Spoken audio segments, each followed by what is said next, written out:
क्या आप भी कभी ऐसी परिस्थितियों में फंसे हैं जहां आपको समझ नहीं आ रहा कि क्या करें, जहां हर तरफ अंधेरा लगे और कोई राह दिखाई ना दे? यह डर, यह अनिश्चितता, यह मानवीय स्वभाव है। लेकिन कल्पना कीजिए, अगर आपको उस अंधेरे में एक ऐसा प्रकाश मिल जाए जो न सिर्फ आपको रास्ता दिखाए, बल्कि आपके पूरे जीवन को रोशन कर दे। एक ऐसी आवाज जो आपको हर सवाल का जवाब दे सके, हर दुविधा को दूर कर सके। आज हम एक ऐसे ही दिव्य संवाद की गहराई में उतरने वाले हैं, जो हजारों साल पहले एक युद्ध के मैदान में गूंजा था, लेकिन जिसकी गूंज आज भी हर उस व्यक्ति के दिल में सुनाई देती है जो जीवन के रणक्षेत्र में ज्ञान और शांति की तलाश में है। स्वागत है आपका। आज हम बात करेंगे श्रीमद् भगवत गीता के उस सारगर्भित उपदेश की, जिसे स्वयं भगवान श्री कृष्ण ने अर्जुन को दिया था। यह सिर्फ एक कहानी नहीं है, यह एक योजना है, एक खुशहाल, सफल और आध्यात्मिक जीवन जीने का। तो क्या आप तैयार हैं इस अद्भुत यात्रा के लिए? महाभारत का युद्ध, एक ऐसा क्षण जब धर्म और अधर्म आमने सामने थे। लेकिन क्या आपने कभी सोचा है कि यह युद्ध सिर्फ दो परिवारों के बीच नहीं था? यह युद्ध हर उस इंसान के भीतर हर पल चलता रहता है, जब उसे सही और गलत के बीच चुनाव करना होता है। अर्जुन, एक महान योद्धा, अपने ही प्रियजनों के विरुद्ध लड़ने के लिए खड़े हैं। उनका मन मोह, करुणा और कर्तव्य के द्वंद्व में फंसा हुआ है। क्या यह स्थिति आपको कहीं जानी पहचानी लगती है? कभी आपने भी ऐसे मोड़ पर खुद को पाया है, जहां आपके अपने ही हित टकरा रहे हो, जहां आपका मन किसी काम को करने के लिए तैयार ना हो? ठीक इसी मोड़ पर, जब अर्जुन हथियार डाल देता है, जीवन के सबसे गहरे सत्य का उदय होता है।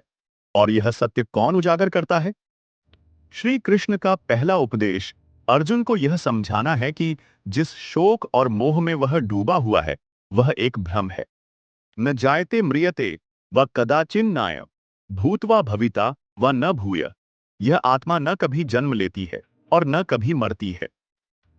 यह सुनकर शायद आपको लगे यह सब बातें तो सुनी हुई हैं, लेकिन क्या हमने सच में इस सत्य को अपने जीवन में उतारा है? हम हर चीज से इतना जुड़ जाते हैं, चाहे वह लोग हों, वस्तुएं हों या फिर विचार, कि जब वह हमसे दूर होती हैं, तो हमें लगता है कि हमारा एक हिस्सा टूट गया।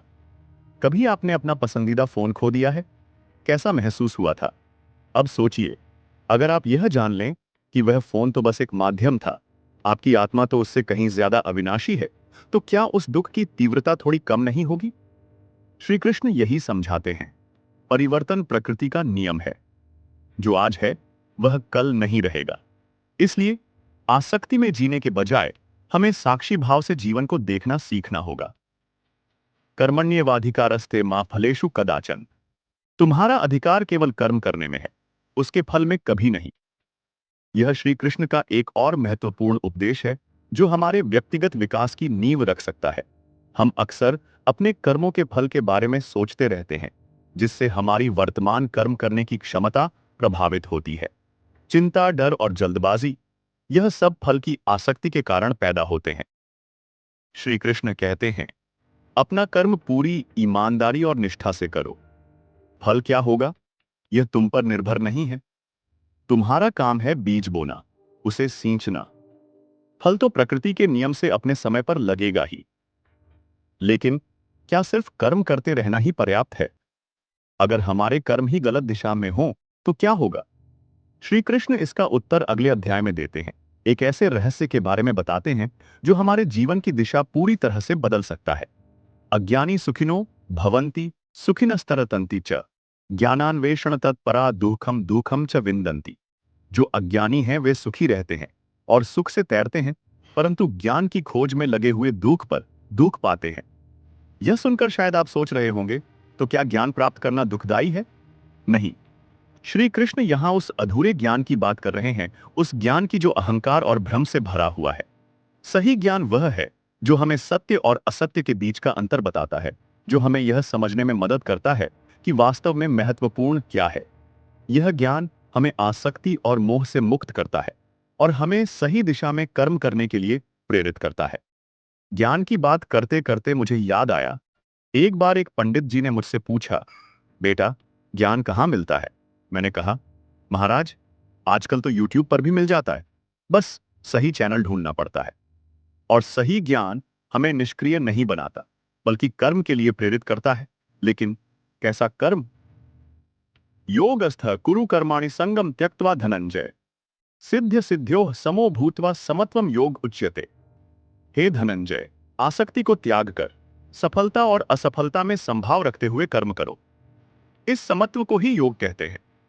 यह श्लोक कर्म योग का सार है।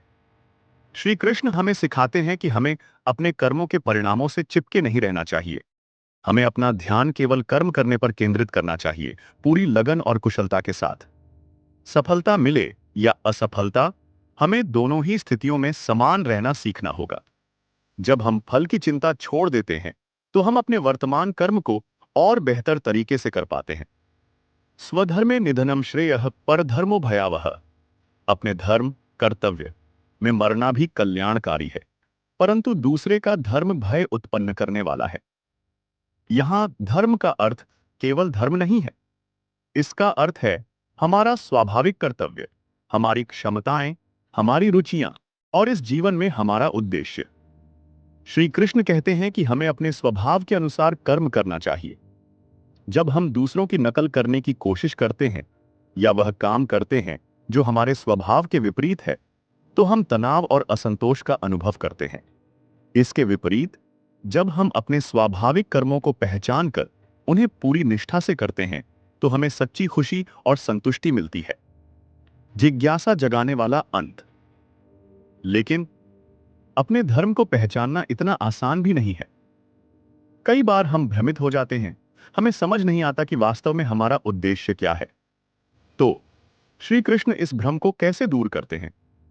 सर्वधर्मान् परित्यज्य मामेकं शरणं व्रज, अहम त्वा सर्व पापेभ्यो मोक्षयिष्यामि मा शुचः। सभी धर्मों को त्याग कर केवल मेरी शरण में आओ, मैं तुम्हें सभी पापों से मुक्त कर दूंगा, शोक मत करो। यह गीता का सबसे महत्वपूर्ण और शक्तिशाली श्लोकों में से एक है। यहां श्री कृष्ण सभी प्रकार के कर्मों और ज्ञान के मार्ग को समेटकर भक्ति के मार्ग को सर्वोच्च बताते हैं। भक्ति का अर्थ है भगवान के प्रति पूर्ण समर्पण और प्रेम।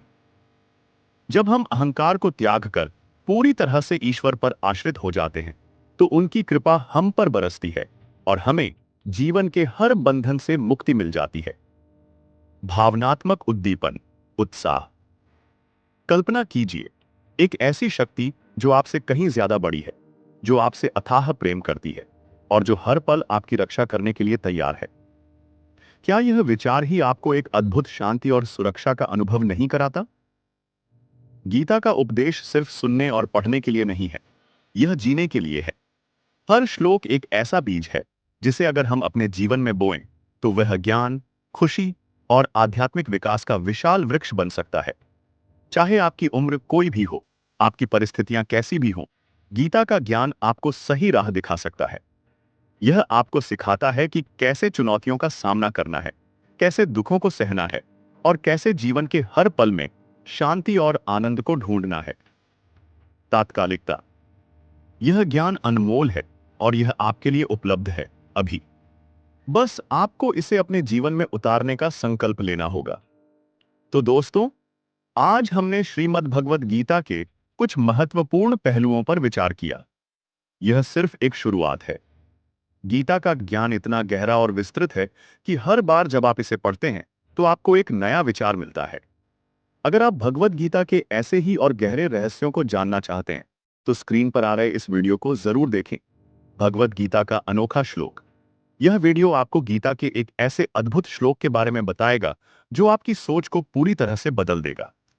चैनल को सब्सक्राइब करना और बेल आइकन दबाना न भूलें, ताकि आपको हमारे आने वाले सभी ज्ञानवर्धक वीडियोस की नोटिफिकेशन मिलती रहे। अपने विचार और प्रश्न कमेंट सेक्शन में जरूर बताएं। जल्द ही मिलते हैं।